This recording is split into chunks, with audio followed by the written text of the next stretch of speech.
eyes become alive and the light that you shine can't be seen. Yeah, I can bring you to a kiss from a rose on the way. Ooh, the more I get of you, stranger it feels, yeah. And now that your roses in bloom, a light hits the gloom on the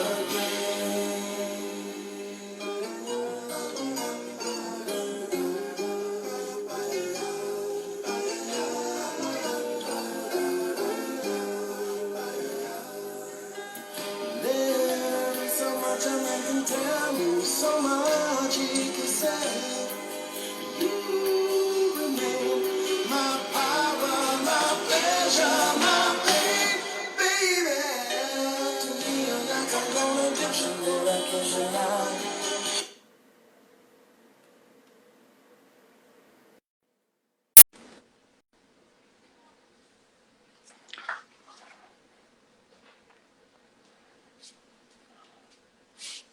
Tá me ouvindo, Joel?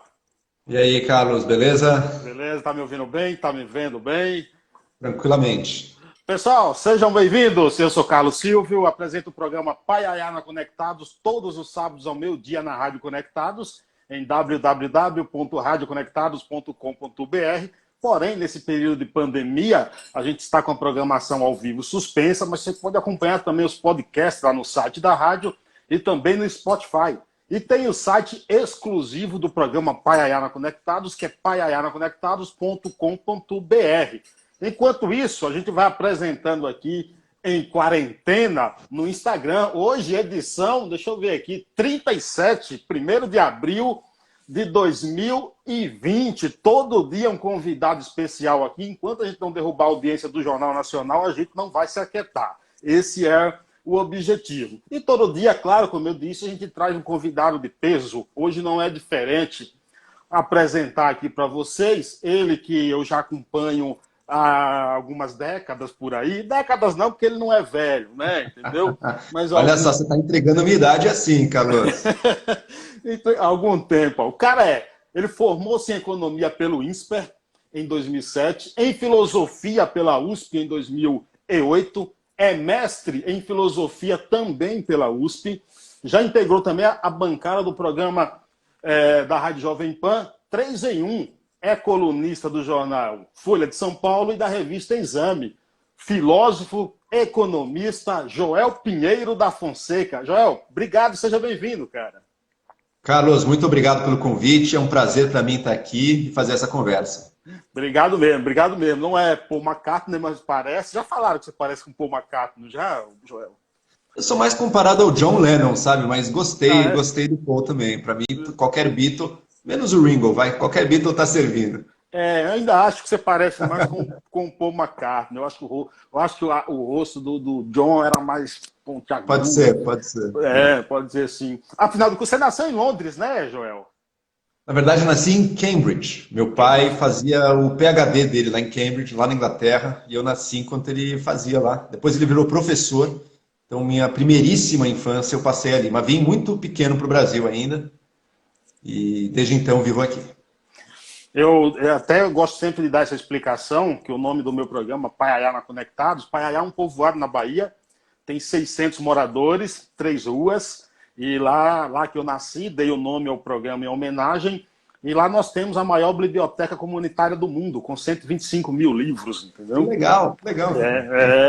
Eu encontrei o Joel no lançamento do livro do Patrick Santos, lá na Livraria Cultura, Sim, né? sim. Na Cultura. Sim.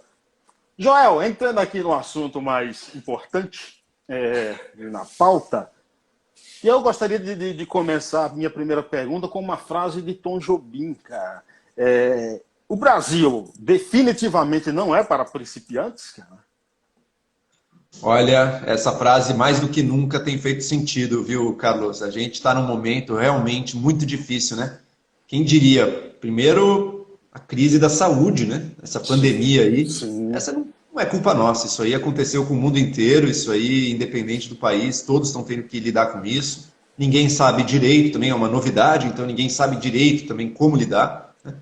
Mas em cima disso, em cima dessa crise, que por si mesma já é seríssima, a gente infelizmente está com outras, né? A gente tem uma crise da política acontecendo Claro. aqui, um governo que está numa situação assim, um presidente numa situação muito complicada de, na minha visão, inoperância e que nos coloca numa situação ainda mais grave, né? Isso sem falar da crise econômica que a gente até hoje não superou direito. Enfim, o Brasil está uma soma de dificuldades e problemas e crises e uma pior a outra. A gente não sabe como é que a gente vai sair dessa. E as pessoas que têm nas mãos o poder para nos ajudar, muitas vezes sabotam as nossas tentativas, né? Então, realmente, a situação do Brasil hoje em dia nunca foi para principiante, mas agora é só para profissional de altíssimo nível, que tá difícil. PhD, não sei o quê. Você falou em sabotagem aí.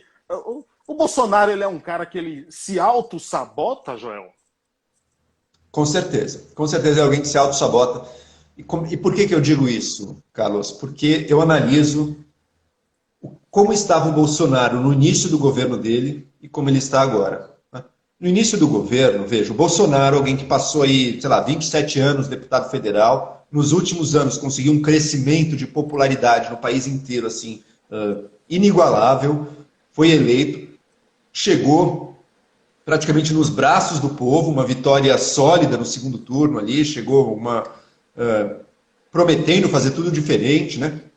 Chegou para governar com um Congresso, que também deve ser o Congresso mais conservador da história do Brasil, e um Congresso que, portanto, também estava aplaudindo, só faltava dar vivas ao presidente Bolsonaro, parecia que estava tudo... Ele estava com a faca e o queijo na mão para tocar qualquer coisa que ele quisesse. Qualquer coisa que ele quisesse. Fora a boa vontade de todos os outros, a boa vontade do Supremo Tribunal Federal no início de um mandato presidencial, enfim, tinha todas as condições na mão.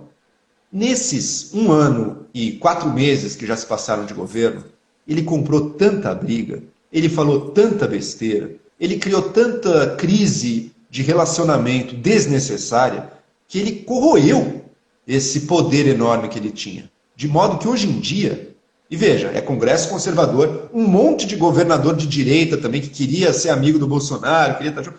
Ele conseguiu, nesse momento, fazer com que, em menos de 1 ano e meio de governo, a gente já esteja discutindo o impeachment.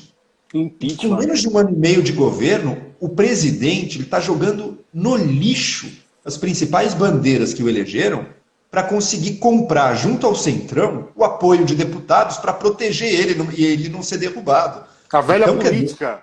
Da se velhíssima juntando a velha política. política. A velhíssima política, ele que chegou prometendo uma coisa diferente, está fazendo assim, abrir um balcão de negócios ali de um jeito que ele teve que jogar no lixo. Sérgio Moro, combate à corrupção, a coisa de ser antissistema, né, o anti-establishment, como ele gosta de falar. Não tem nada disso, ele está abraçando as figuras que mais encarnam o sistema político no nosso país, o tal do liberalismo econômico, que eu nunca acreditei muito que ele tivesse, mas agora então tá mais bambo do que nunca esteve. Então, só para sobreviver ele teve que fazer isso. Ora, quem é o culpado por isso? É ele. Ele se sabotou. Por isso eu digo que ele se auto-sabota.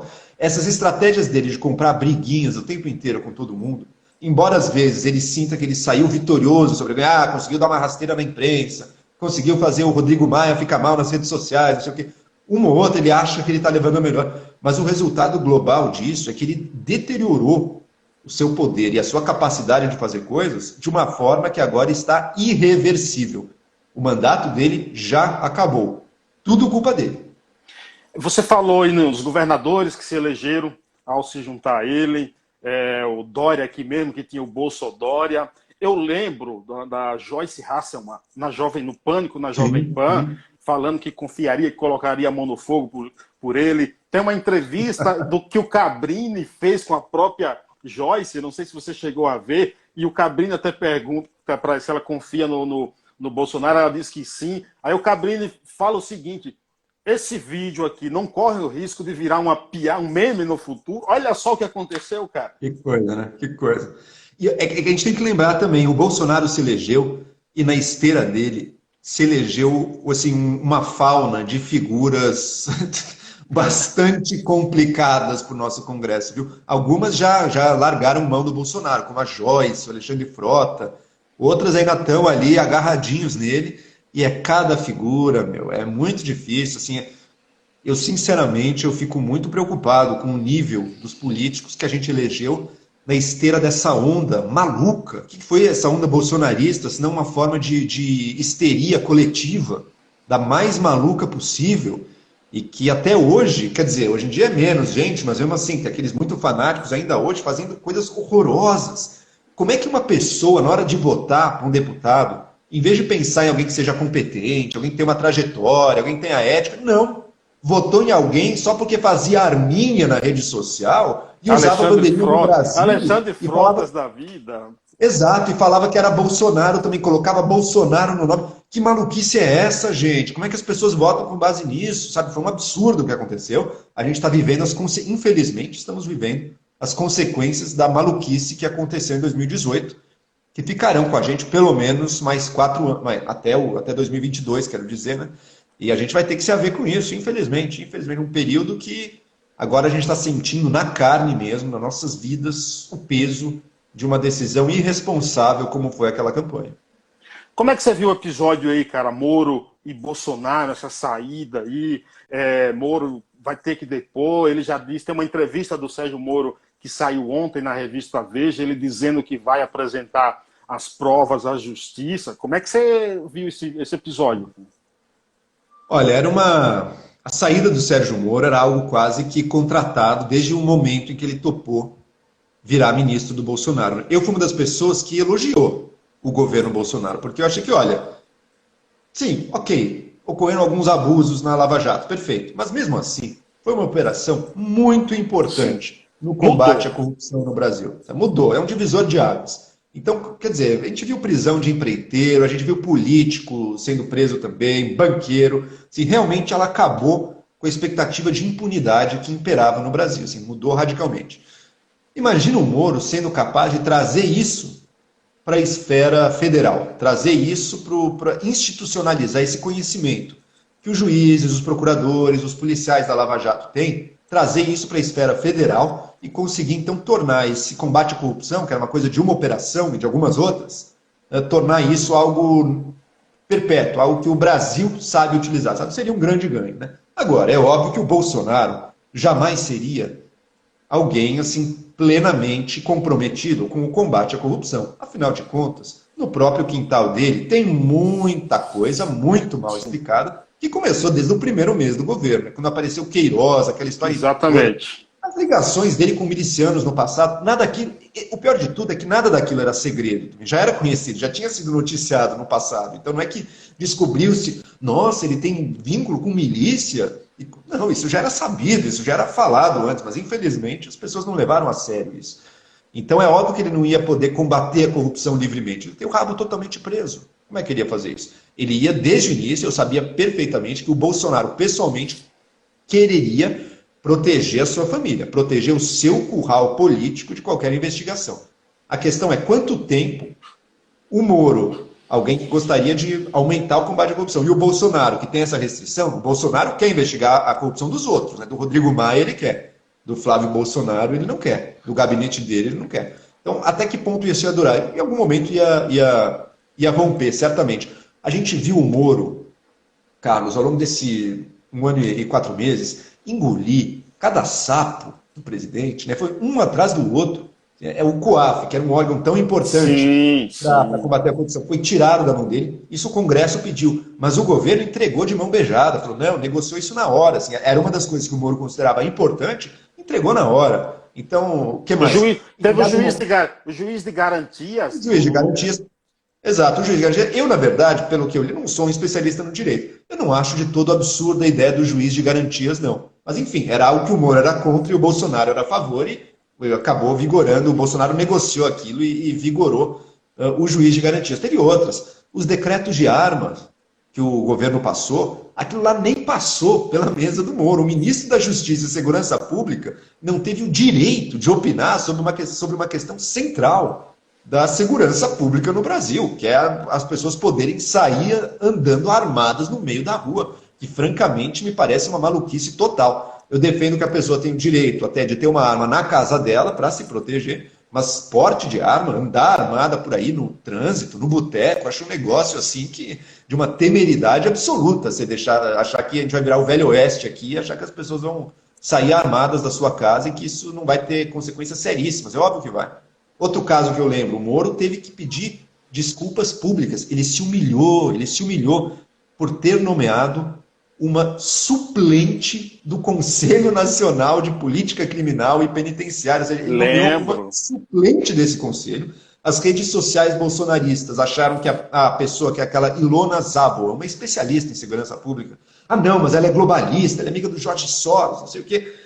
O Moro teve que vir a público redigir uma carta de desculpas por aquilo, por uma nomeação dele que é totalmente técnica. Ela é uma especialista que trabalha junto da polícia, inclusive. Então, ele se humilhou diversas vezes, ele engoliu muitos sapos, ele foi desautorizado repetidas vezes.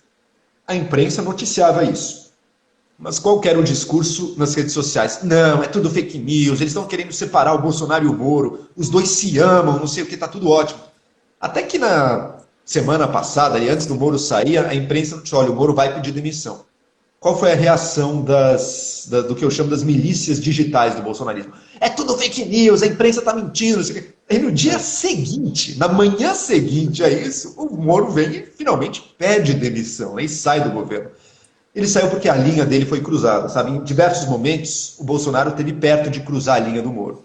Quando ele ameaçou, por exemplo, desmembrar o Ministério da Justiça e Segurança Pública. Esse foi um momento, o Bolsonaro acabou voltando atrás, né? Outro momento, a questão da superintendência da Polícia Federal no Rio de Janeiro, né? A própria questão do Valeixo, diretor-geral da Polícia, que já tinha chegado antes.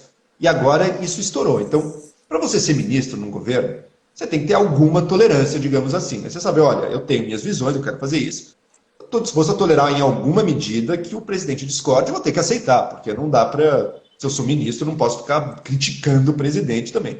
Mas eu acho que o Moro engoliu muito sapo, foi coisa demais. Lembra, outro caso que eu lembro aqui, o Toffoli tomou aquela decisão de não permitir o uso de informações do COAF sem mandato judicial, né, para investigar, o que acabou salvando o Flávio Bolsonaro, né? E o Moro, corretamente, foi criticar aquilo no Toffoli, foi até conversar com ele. O Bolsonaro passou pito no Moro por fazer aquilo. Exatamente. Então, quer dizer, ele estava muito desprestigiado lá dentro. Ele não conseguiu fazer o que ele queria, o tal do pacote anticrime dele, que cá entre nós, também não era essa revolução toda não, mas sim, tinha algumas coisas que eu acho inaceitáveis, como a permissão para matar dos policiais. Para mim aquilo lá, assim, tá fora de cogitação, felizmente aquilo caiu. Não forçou.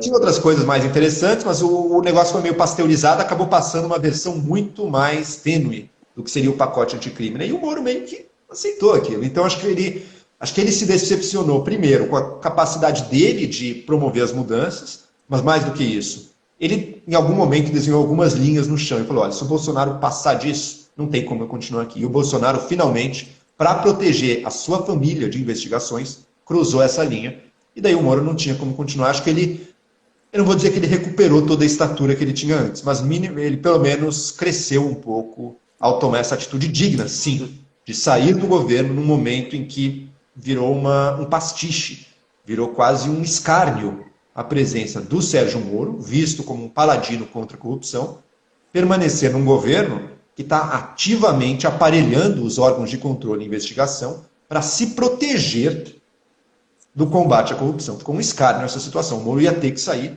finalmente saiu, achei que ele saiu engrandecido dessa. Agora, tem uma questão séria sobre o Moro aí. Tem duas coisas acontecendo. Uma, o que será que ele tem para revelar sobre o governo? Eu estou bastante ansioso para ver. Eu não acredito mais em evidência por antemão, tá? Quando o pessoal fala, as provas seríssimas estão vindo aí, eu tô esperando para ver. Eu não estou bancando essa... Mas você acha que um cara que, com a experiência em combate à corrupção, um cara frio, o Moro é frio. Você acha que ele falaria tudo aquilo ali sem se resguardar? Eu acho que isso que você levanta é um argumento bastante plausível. Mas pode ser, a gente nunca sabe o que esperar. Às vezes era um momento, ele teve que sair naquele momento. Às vezes a pessoa acha que ela tem uma prova que ela não tem. Eu lembro aquele caso com o Temer também, que o Calheiro, que era ministro do Temer, gravou uma conversa com o Temer, né, e falou, não, tá aqui a prova na minha gravação, que ele negociou alguma coisa. Daí, quando finalmente surgiu a gravação, não tinha nada, né? Então, quer dizer, às vezes a pessoa acha... Enfim, vamos ver, vamos esperar. Mas eu quero ver duas coisas. Primeiro, o que o Moro tem para revelar sobre o Bolsonaro, que jamais foi um paladino anticorrupção, mas outra que incide sobre o Moro. Se realmente o Bolsonaro estava cometendo ilegalidades ali, o Moro conviveu com essas ilegalidades por mais de um ano, por acaso? Até que ponto talvez ele não tenha sido cúmplice de algumas coisas? A gente vai descobrir isso agora. Não sabemos, eu não sei nenhuma das duas. Também não afirmo de forma alguma nenhuma das duas, mas são duas coisas que a gente espera. E eu fiquei feliz que o STF tomou uma decisão assim imediata. Falou, Sim, Sérgio Moro, você sim, tem 5 sim. dias, você vai apresentar suas evidências aqui. Foi a decisão perfeita do STF. É assim que ele tem que agir. Quem dera a gente tivesse visto esse tipo de reação institucional com outros atos do Bolsonaro, em que ele afirmava coisas. Eu queria ver esse tipo de cobrança. Afirmou? Tá bom. Então você tem 5 dias para apresentar suas evidências aqui e a gente está esperando, senão você vai sofrer as consequências legais de fazer acusações sem ter as devidas provas. Você sabe, Joel, que eu estava fazendo uma análise meia boba aqui, mas eu estava pensando o seguinte, cara, se o Bolsonaro fosse um cara um pouquinho inteligente, já que Moro aceitaria a demissão do Valeixo desde que apresentasse, por exemplo, uma falta ou algo assim, sabendo da popularidade que Moro tem junto à sociedade, ele é um adversário político na próxima eleição. Se o Bolsonaro tivesse sido um pouquinho inteligente, falaria o quê? Não, já que o cara não cometeu nenhuma falta, deixa o cara aí com o Moro, daqui a poucos meses vai surgir uma vaga no STF, eu indico o Moro, tiro um adversário político da minha frente. Eu acho que pode ser até uma ideia minha meio idiota, assim, mas não sei. Não sei se o que você acha. Eu acho um raciocínio perfeito. Eu também, na verdade, acreditava que isso ia acontecer. A melhor forma do Bolsonaro se proteger contra o Moro, contra o concorrente Moro, era dar para ele uma vaga no Supremo, né?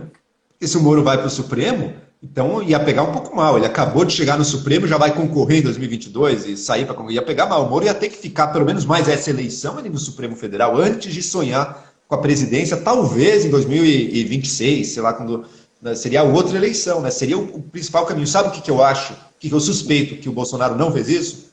Porque a Polícia Federal está começando a esquentar para cima dele. Porque é Flávio Bolsonaro nas coisas, Carlos Bolsonaro na inquérito das fake news ali, deputados da base bolsonarista também sendo investigados, tudo, tá chegando no pescoço, ele sentiu a panela ferver já. Então, por isso, ele não pôde esperar mais, ele tem que trocar o Valeixo, ele tem que colocar o Ramagem, ele tem que aparelhar de amiguinhos dele todos os órgãos de controle possível, porque a coisa está chegando, a chapa está esquentando. Então, acho que é por isso que o Bolsonaro se viu numa situação de desespero e falar, não, eu tenho que mudar agora.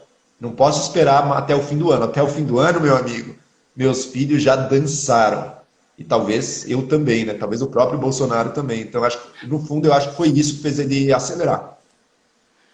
Teve alguém que mandou uma pergunta aqui a Cesares. Você acha que com isso o povo vai aprender a votar, Joel? O povo não sabe votar? Olha, o que é aprender, né? Eu vi que alguém comentou que as pessoas votam com emoção. Isso é totalmente verdade. As pessoas sempre votam com emoção, né? Mas eu gostaria de indagar assim, qual emoção que nos leva a votar, né? É a esperança de um Brasil melhor, é a confiança que alguém inspira na gente. A confiança não é uma coisa puramente racional, né? Confiança é algo que você sente da pessoa, algo que você vê na trajetória dela. É isso que nos leva a votar? Ou são sentimentos de medo, pânico, criado por teorias da conspiração, ou de ódio contra outros grupos, e o desejo de destruir, de matar pessoas, sabe?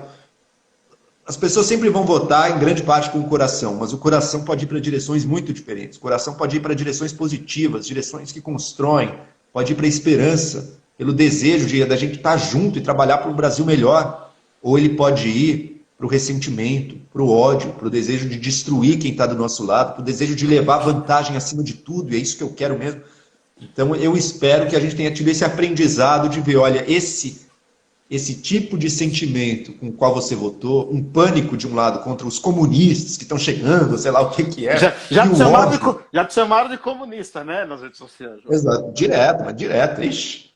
E o ódio contra os outros, contra esses malditos da esquerda, esquerdopatas que querem perverter nossas crianças, e a ONU que está ensinando criança a fazer não sei o quê.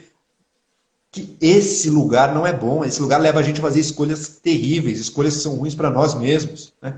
No fundo, eu acho que também no voto por trás do Bolsonaro tem esse desejo de dizer, olha, as palavras, duas pessoas deram essas palavras, o general Heleno e o Bolsonaro. O Bolsonaro com o e daí, né? Esse sentido. Se minha atitude básica com relação à sociedade é e daí? E daí que tá morrendo gente? E daí que não sei o que está sofrendo? E aí que é aquele problema? Eu estou pensando em mim. Eu quero só saber de mim. O resto, e daí? E outro é o general Heleno, que foi até mais eloquente, né? Qual foi? Falou do Congresso, não sei o quê, qual foi a reação dele? Foda-se. O voto no Bolsonaro é o voto do grande foda-se dado à sociedade brasileira. O que importa sou eu quero ganhar. O que importa é o presidente, é o mito. Não pode ter Congresso, não pode ter STF, não pode ter legislação, é a vontade do mito e pronto. Qual que é a vontade do mito? É que pessoas como eu possam fazer o que bem der na nossa telha. Se eu quiser desmatar a Amazônia, então é porque eu quero desmatar a Amazônia e quero lucrar mesmo. E a floresta? A floresta? Foda-se. E as gerações futuras? Fodam-se. Se eu quiser acelerar na estrada, eu não quero radar eletrônico para me pegar, e eu não quero ponto na carteira também. Eu quero fazer o que eu bem entender. Eu quero na minha empresa poder lucrar quanto for mesmo e não quero dar satisfação social ou ambiental, sei lá o que for, a ninguém. Eu quero poder andar armado por aí porque é a minha vontade e pronto. E a sociedade não existe, porque é só eu.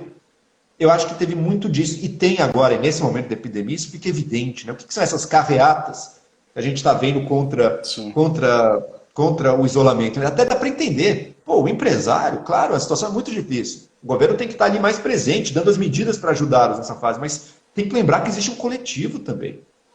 Tem que lembrar que todo mundo está passando por um sacrifício. Tem que lembrar que isso é importante para que as nossas pessoas, nós mesmos e outras pessoas não morram. Isso é muito sério, sabe? Então, eu acho que no fundo teve uma grande dose de egoísmo nesse voto do Bolsonaro também. Agora, não era fácil também. Naquele segundo turno que a gente pegou, pô, aquela decisão ali, aquele dilema ali, o pessoal zoa muito o Estadão hoje em dia, que o Estadão fez aquele editorial, uma escolha difícil, né? Sim, às vezes as pessoas trazem isso para mim, como se eu tivesse alguma coisa a ver com aquilo. Ó, pessoal, não tem nada a ver com Estadão, nunca tive nada a ver com o Estadão, nem com nada disso. Mas, de fato, PT e Bolsonaro eram os dois polos da polarização. Tantos outros nomes muito mais razoáveis foram deixados de lado. Eu nem gosto de voltar muito no passado, acho que a eleição passou, acabou. Mas faz parte da história também, né, Heller? Mas faz parte da história o passado. Politicamente faz parte da história. Sim. Mas exato, só no sentido de que eu acho que não cabe ficar também, nossa, chorando as pitangas por eleição que já foi. Passou, agora é lidar com o presente, com o futuro, mas vamos aprender um pouco, pessoal. Vamos ver que não é votar com esse ódio pela sociedade, não é assim. O cara que fazendo um sinalzinho de arma e falando umas besteiras que você queria ouvir no YouTube, isso não é mérito pro cara ser presidente do Brasil, pô. Não é. Tem aqui, mais ou menos no sentido, psicopedagogia pergunta, você considera o Moro de fato ético e moralista? O Rodolfo também faz a mesma afirmação. O Moro é moralmente duvidoso? E a psicopedagoga aqui faz... Você acha que Moro não sabia com quem lidava antes? Bolsonaro é desconhecido para Moro? Eu acho que o Moro... Eu vou dividir em duas coisas. Primeiro, eu acredito que o Moro tenha uma integridade pessoal, sim. Não quer dizer que ele é perfeito. Não quer dizer que ele é um mito, o grande herói nacional, o cara que foi indicado por Deus para nos salvar, nem nada disso. Ele está sujeito a falhas e errou também, como a gente sabe muito bem. Mas acredito sim que ele seja uma pessoa íntegra e honesta no desejo de combater a corrupção no Brasil. Tá? Pode ter cometido alguns abusos, alguns excessos, mas fundamentalmente tinha esse objetivo em mente. E outra, nada do que se levantou sobre ele até hoje é de imensa gravidade também. Ele nunca forjou uma prova, ele nunca combinou condenação de ninguém contra evidência ou sei lá o que. Também não vamos exagerar também o que foi descoberto contra ele. É um ser humano sujeito a falhas, mas é que eu acredito que sim, tem um comprometimento real com o combate à corrupção no Brasil, e é uma pessoa inteligente, é uma pessoa que entende de direito, entende desses crimes financeiros, que não é tão fácil também, e que em momentos mostrou muita coragem, hein? Claro. Porque o juiz é só um cara técnico, que vê, não, mas pô, para você condenar, todo mundo estava sendo condenado ali, com aquela firmeza, pô, exigiu coragem sim, porque obviamente a vida dele passa a estar em risco até, porque a gente muito graúda sendo condenada, e você sabe que perfeitamente possível no Brasil muita gente usar de todos os meios, inclusive ameaça de morte, para conseguir se fazer valer. Então mostrou muita coragem. Agora, eu também acho que ele talvez tenha por toda essa fama que ele conseguiu. Talvez ele tenha acreditado que ele sozinho é capaz de fazer tudo, ou capaz de, onde ele estiver, ele vai levar tudo com ele, que é uma ingenuidade, digamos assim, acerca do próprio poder dele, uma ingenuidade política também. E acho que ele teve uma ingenuidade com relação ao Bolsonaro. No fundo é isso, ele é uma pessoa ingênua politicamente. Ele não vê todos os interesses em jogo, ele está aprendendo a jogar esse jogo. Agora ele é um político, e não vamos ter dúvida disso, ele é um político. Mas que ainda não aprendeu totalmente a jogar isso, porque o jogo da política é muito diferente do jogo do judiciário, da magistratura, sendo um juiz ali tomando decisões. O Rafael Marconi te pergunta aqui, como é que você avalia aí Maia diante do número de pedidos de impeachment? Chegou em 30, acho, já, né? O negócio todo mundo está com esse pedido de impeachment. No momento, eu já estou publicamente favorável ao impeachment há algum tempo, tá? Então eu sou alguém que espero que a gente se encaminhe para isso, porque embora o impeachment seja algo gravíssimo, seja algo que a gente deveria evitar ao máximo, mas infelizmente temos na presidência da República alguém que causa tanto problema e tanto prejuízo ao Brasil, que já cometeu tantas ilegalidades, que infelizmente a gente chegou numa situação que é melhor encarar a dureza do impeachment do que ficar sustentando um presidente tão imoral e tão inútil. Um presidente que na hora que o Brasil precisa de uma liderança, ele se acovardou e fugiu e se retraiu para o mundinho das redes sociais em que ele fica cornetando, xingando, falando, provocando de maneiras infantis, assim, inaceitáveis, indignas. Então, para mim, realmente, o custo do impeachment hoje é menor do que é o custo de manter uma pessoa tão instável, tão infantil e tão covarde, e tendo cometido tantas ilegalidades na presidência. Mas, neste momento, no Congresso, não existe a possibilidade do impeachment. O Rodrigo Maia, tinha um acordo ali entre Rodrigo Maia e Centrão, que até ajudou o Bolsonaro a aprovar muita coisa.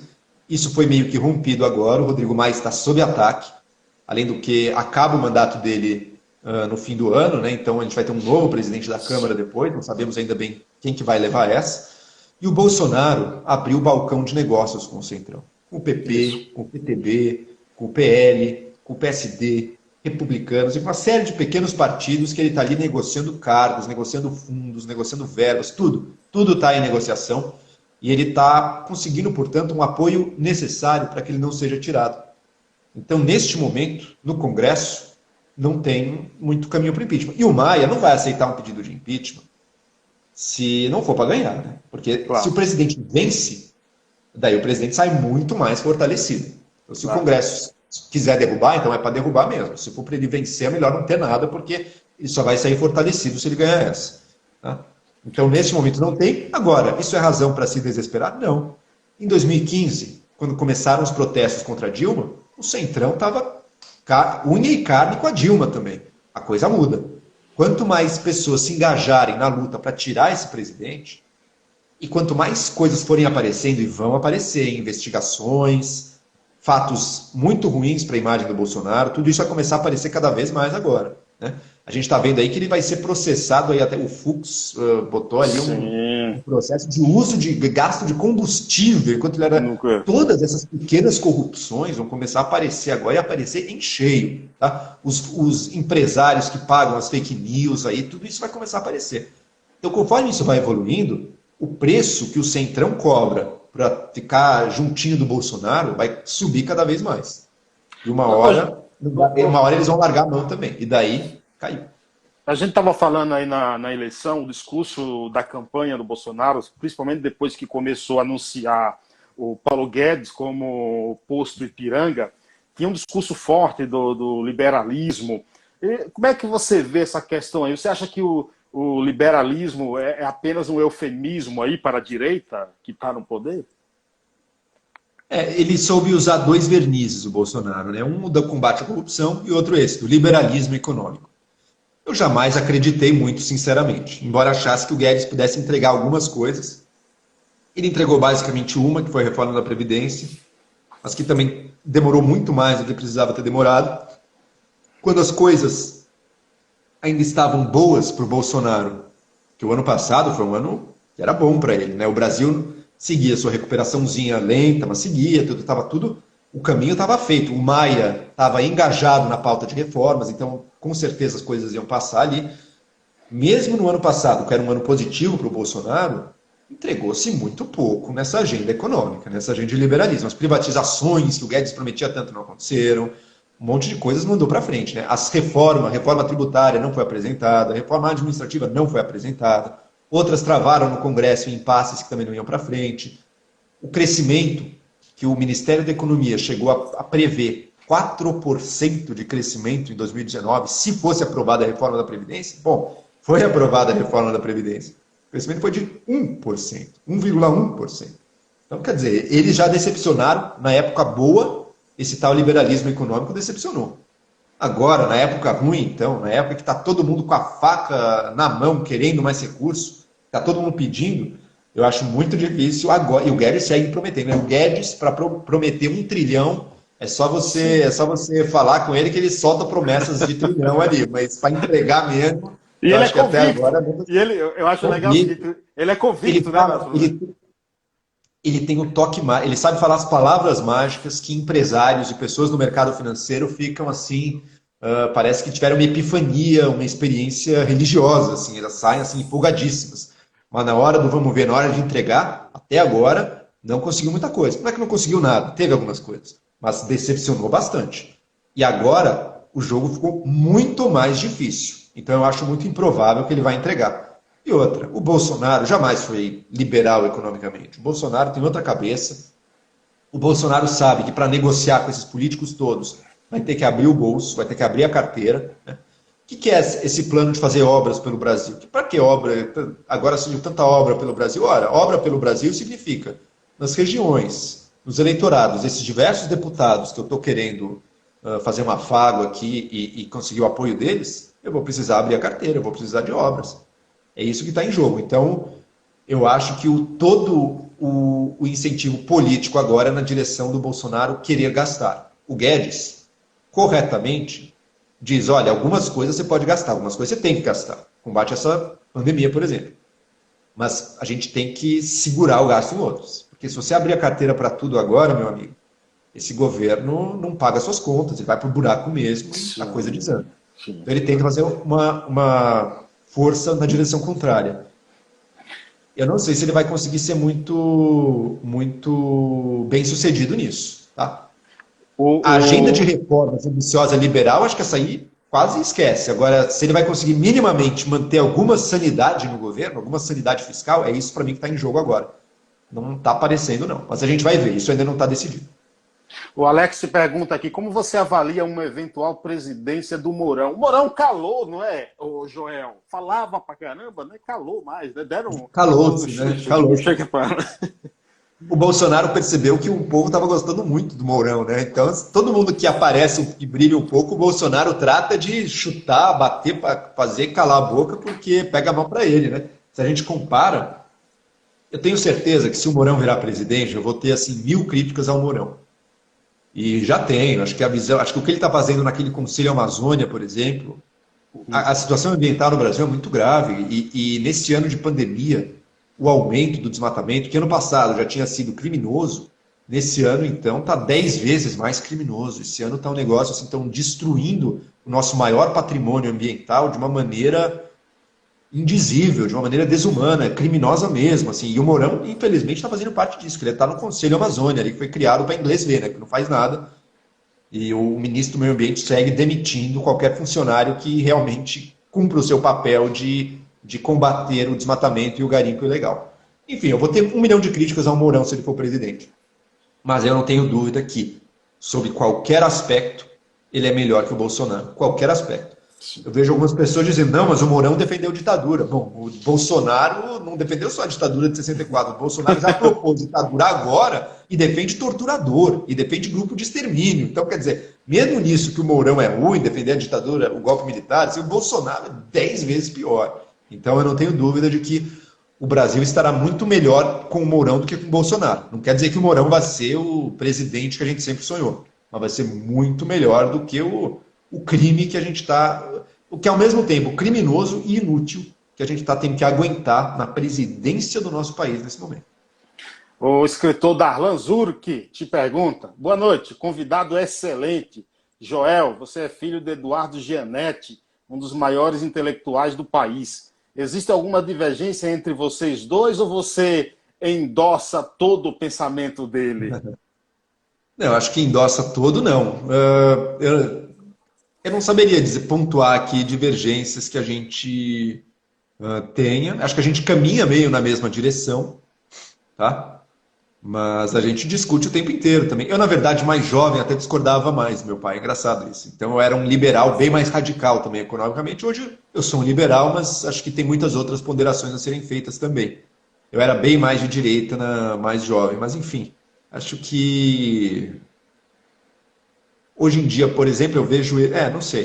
não saberia dizer também, porque as coisas mudam muito, né? Uma coisa eu não tenho dúvida. Na leitura básica sobre esse governo, a gente está bastante de acordo. Mas daí não sou só eu e meu pai, não. É eu e acho que quase todo mundo que não está literalmente vendido para o governo está meio que concordando que a situação está muito ruim, está muito complicada. Eu tenho um programa de debates, eu não sei se quem está vendo aí conhece, chama Sem Treta, no canal digital My News. Sim, eu Sou eu conheço. representando meio que a centro-direita e o Leonardo Sakamoto, aquele jornalista representando a esquerda. E a gente debatia muito, né? Muitos embates ali das questões econômicas e tudo. Mas de uns meses para cá, assim, a gente começou a ver que a gente estava concordando em muita coisa, porque o absurdo vindo de Brasília, assim, é tão brutal que muita gente é levada a convergir. E, olha, isso aí é inaceitável. Infelizmente, a gente chegou numa situação inaceitável. Então, hoje em dia, eu tenho visto muito mais convergência entre eu e outras pessoas, inclusive meu pai, do que qualquer outra coisa, porque criou-se um inimigo em comum, sabe? Criou-se alguém que está tão ruim, está tão abaixo do aceitável, que mesmo as nossas divergências acabam sumindo e a gente se une para um fim maior. Você falou aí que é liberal, mas em 2016 você deu uma entrevista para a revista Época, onde você disse que prefere usar o termo libertário ao invés de liberal. Por quê? Quais as diferenças? Você fez a pesquisa aí, hein, Carlos? Boa. Eu preferia libertário porque eu acho que libertário tinha uma conotação mais do indivíduo também, sabe? Alguém que tenta não se deixar prender pelo senso comum ou pelas barreiras de discurso. Porque se a gente, eu estou no meu clubinho, eu sou liberal, eu sou conservador, eu sou socialista, então eu tenho que defender isso, isso, isso, isso. Não tem nada a ver. Você acha a coisa mais valiosa de todas, na verdade, é a pessoa ter uma total liberdade intelectual, mental também, de romper essas barreiras, inclusive barreiras do pensamento que se impõem no rebanho quando você tem um rótulo que você partilha com os outros, né? Então, acho isso essencial, se colocar sempre, saber ver além das narrativas, mesmo as narrativas do seu próprio lado, as narrativas que favorecem a sua posição, né? Agora, libertário sempre teve um outro sentido também. Cada vez mais é esse sentido que pega no Brasil, da pessoa que é contra qualquer ação do Estado, sabe? Contra qualquer coisa que o Estado venha fazendo, né? Eu já fui mais libertário nesse sentido também, até antes de 2016. Em 2016, em que eu trabalhava já no Partido Novo, eu já era alguém muito mais... Partido Novo não é um partido anarquista, é um partido que defende o Estado eficiente, tudo, não está defendendo o fim do Estado. Então ali, na data dessa entrevista, para mim o libertário ainda tinha esse sentido mais de uma postura pessoal, muito mais do que a defesa do fim do Estado, ou do regime puro de propriedade privada, ou coisas assim. Mas... E hoje em dia, cada vez mais, libertário passou a querer dizer isso, né? A pessoa que defende quase o anarcocapitalismo, que para mim assim, é uma coisa tão limitada e tão perigosa, porque serve a interesses justamente dos mais poderosos, de uma maneira muito inescrupulosa, muitas vezes, né? Então, acho que eu mantenho o sentido de libertário como essa liberdade individual, pessoal, existencial. Mas para evitar confusão até com esse outro tipo de sentido, então, hoje em dia eu não ligo mais tanto para as palavras assim. Mas se me forçam, sabe como é que eu me defino? Eu sou de centro-direita. Eu sou de centro-direita. Liberal, centro-direita. O Saulo diz que gostava mais do Joel libertário. Está dizendo aqui, ó. O Alex Araújo diz que está gostando da live. Ele te pergunta, ele está lá em Alagoinhas, Bahia.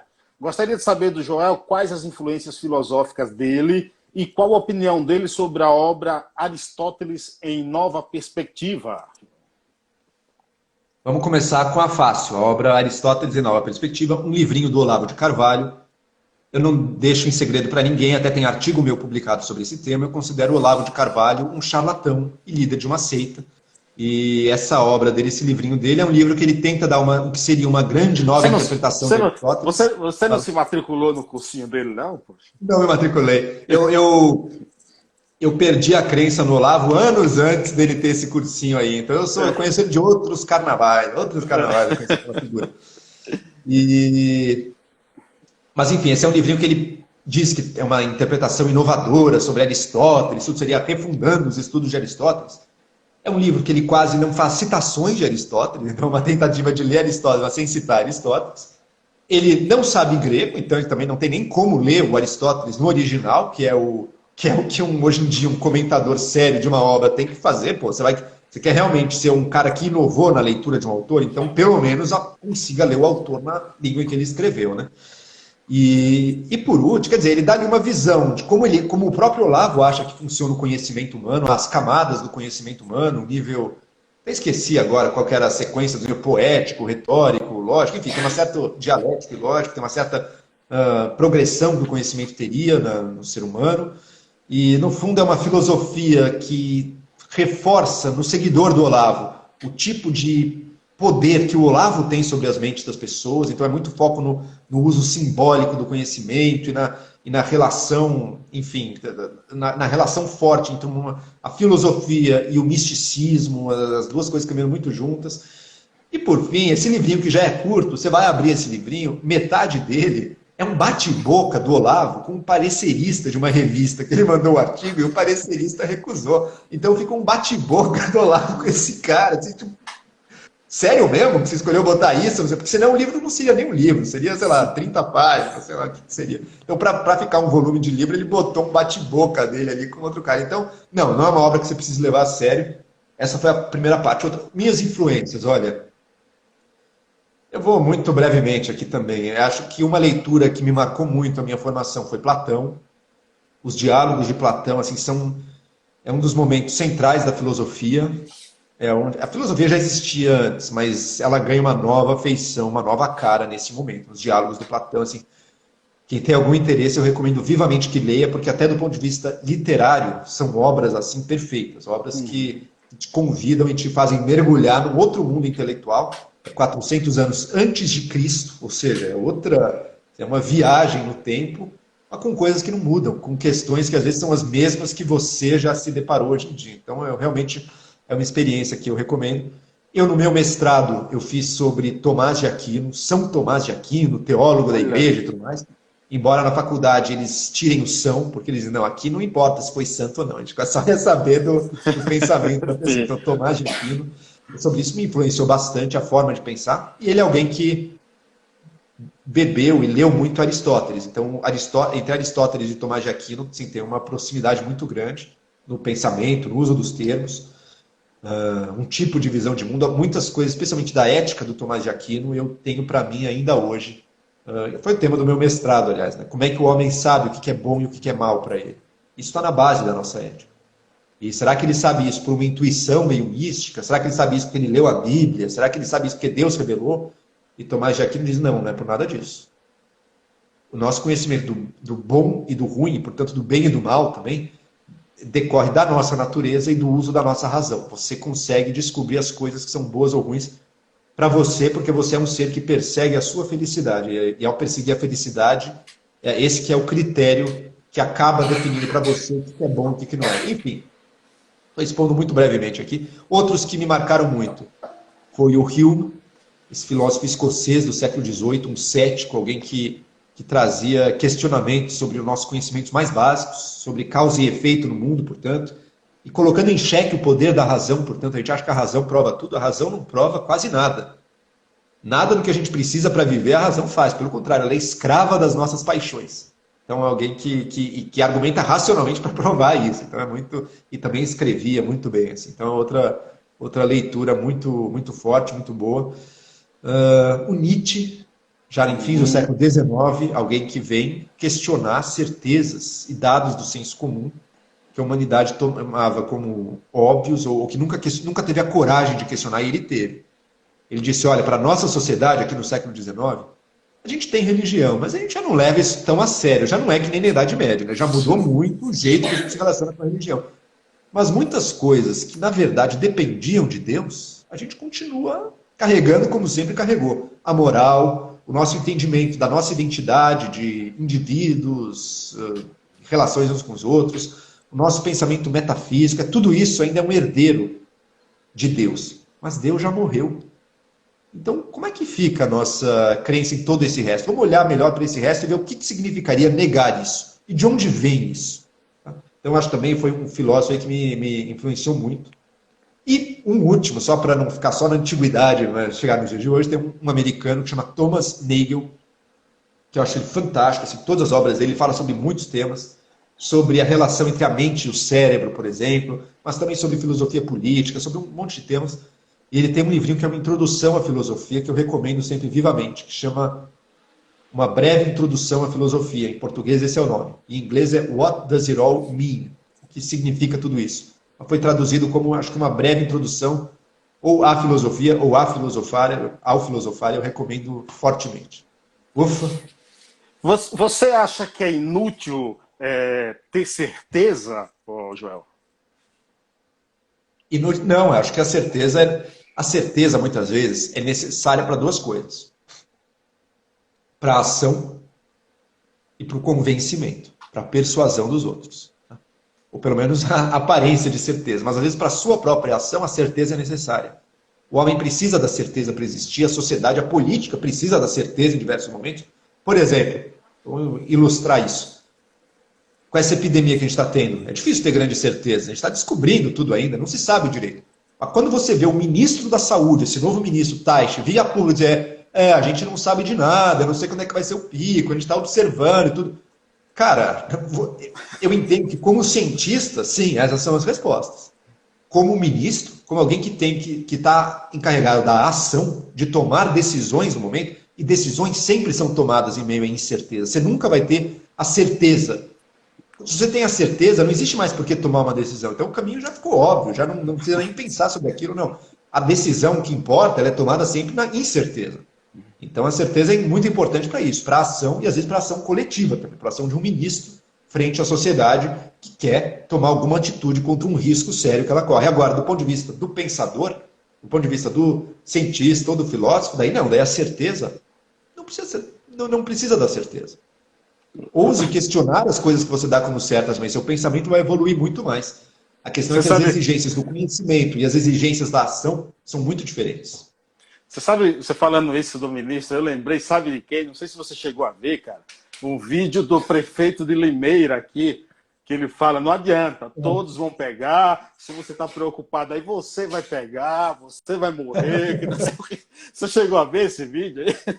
Não, eu não vi, mas pelo menos é péssimo, mas pelo menos o cara tá ciente e firme numa coisa, né?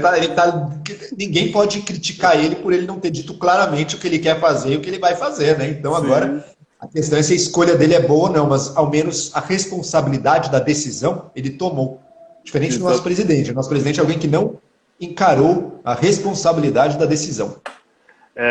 O Aldo Messias diz, quando o Joel estava na Jovem Pan, discordava em muitos pontos dele, porém sempre admirei a postura e a forma como ele lidava com as questões.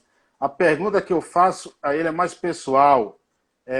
Ele continua aqui. A Jovem Pan mudou realmente a sua linha editorial e o que ele vê da imprensa de uma forma geral? Realmente a imprensa tem um lado ou deixou de informar?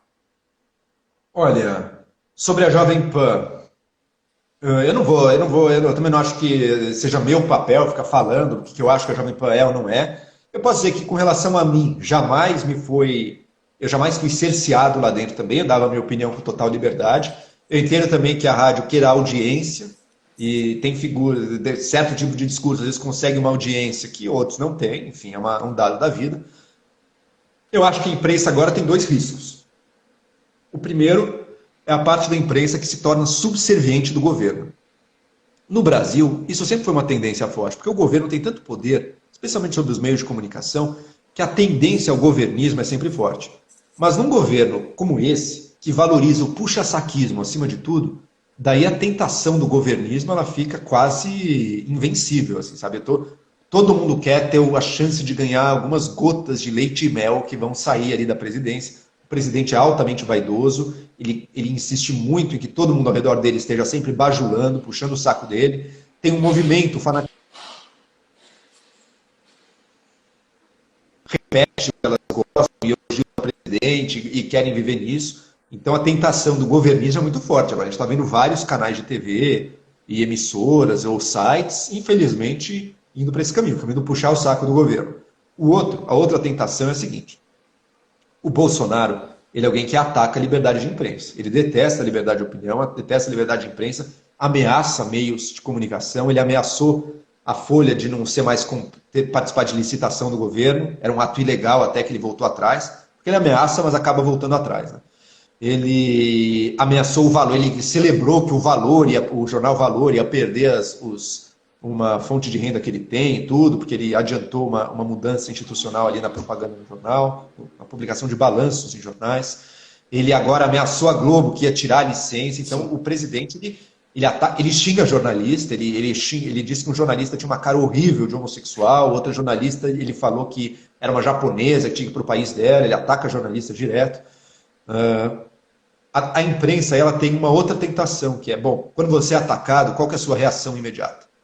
Sua reação é contra-atacar, né? Se defender e partir para o ataque contrário também, né? É um impulso normal de qualquer um. Se a imprensa exagera nisso, ela perde também o que tem que ser uma busca incessante pela objetividade, né? A imparcialidade e a objetividade completa jamais existirão. Mas elas têm que ser sempre o ideal. Um jornal sério, ele tem que buscar a objetividade, mesmo sabendo que sempre nunca vai estar perfeito, mas tem que buscar. Então, se um jornal se permite se tornar apenas um inimigo do presidente, aí ele corre o risco também de não estar mais objetivo, de perder um pouco isso. Acho que é um risco que a imprensa corre, mas eu ressalto uma coisa. Quando a gente vê críticas à imprensa hoje em dia, é quase sempre pelas virtudes dela. Essa onda de fanáticos bolsonaristas criticando a imprensa. Fala, nossa, o cara acha que a Folha de São Paulo, o Estado de São Paulo, o Globo, o Valor, enfim, todos os jornais são parciais. Fala, nossa, esse cara deve estar querendo uma mídia assim, quase científica, né? Totalmente objetiva, que escreva da forma com menos adjetivos possíveis, não sei o quê. Isso que ele deve estar atrás, né? Então, vamos ver o que essa pessoa lê, o que ela gosta. Verdade. Daí você vai ver o que ela gosta. Ela gosta de sites de bolsonarismo mais escrachados, mais que mentem descaradamente, que inventam coisa, que adjetivam tudo o tempo inteiro. Então não dá para levar a sério essa crítica. Sabe? Se a pessoa critica, ela critica porque ela quer algo muito pior, não porque ela quer algo melhor. É desse jeito mesmo. Joel, quando o papo é bom, o tempo também passa rápido, o Instagram só permite 1 hora. Eu gostaria de te agradecer e que você deixasse aí os teus canais aí nas redes sociais. Perfeito. Carlos, muito obrigado por essa conversa. Adorei essa interlocução aqui.